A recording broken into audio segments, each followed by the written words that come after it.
This is Hakonechloa macra Aureola, variegated Japanese forest grass. And that's a mouthful, but it's a beautiful little plant. It's unlike most grasses that we see in that the leaves are flat as opposed to more cylindrical. So what I really like about it is it has this appearance. The bright chartreuse color is wonderful, but the leaves, I like the texture. They actually divide. They come out of a single stem, but then they divide into 2 or 3 sub-leaflets, I guess you would say, and also have that nice flat blade, especially as they get older. What you're looking at right here is the grass in mid-April, and it's come out of its dormancy. This is a deciduous grass, so just showing it here next to Loropetalum plum delight. The two colors are both so bright, I thought they looked kind of neat next to one another. So these come out of dormancy as soon as you get some warm weather, and in our area in the San Francisco Bay Area, this year was in April, and this one's already got some size to it. They go dormant as soon as there's a good frost, and they're quite easy to maintain. Essentially, you just cut them to the ground, and when it's warm again, they'll come back out of it. You see the yellowy leaf with the green ribbing coming down the middle, and it's primarily the chartreuse yellowy leaf. This is my favorite variety of the Japanese forest grass that I've seen.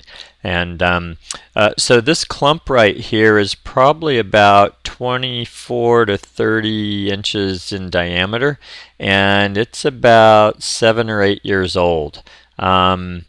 And these do spread a little by underground runners, but they're not invasive the way some running type plants can be. So they're very controlled, and you don't have to worry about the invasive thing with these. So for me, they look their best in part shade or morning light, so that they're protected from the hottest part of the sun or the day in the summer. We live in a valley where it gets into the 90s and the hundreds Fahrenheit, and also there's very low humidity, and the combination of the two is a little bit too much if you put this in full sun. I've seen people try and they usually burn, so I would recommend in hotter areas to put this in a little shade from the hottest part of the day. They can certainly take light. I would just avoid the hottest part of the day.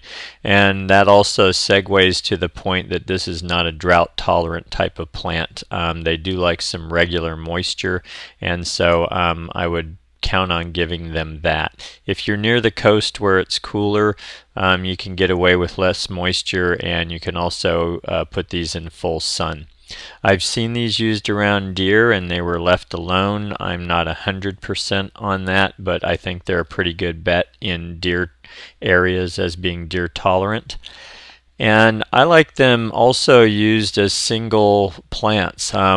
I'm not a designer who likes onesies and twosies, but because of the size of this and the bright color, I don't think you want to go too crazy with it, and I've seen people try and use a lot of it, and I didn't care for the look. So as a designer, I think this is a great accent, and then be creative about what you play it off of.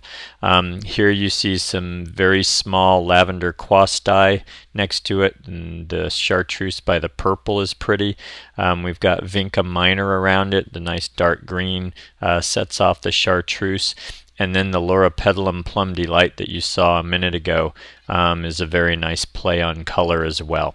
So that is Japanese forest grass, Hakonechloa macra Aureola, and variegated Japanese forest grass. Very nice little grass, and good accent if you don't mind deciduous grasses.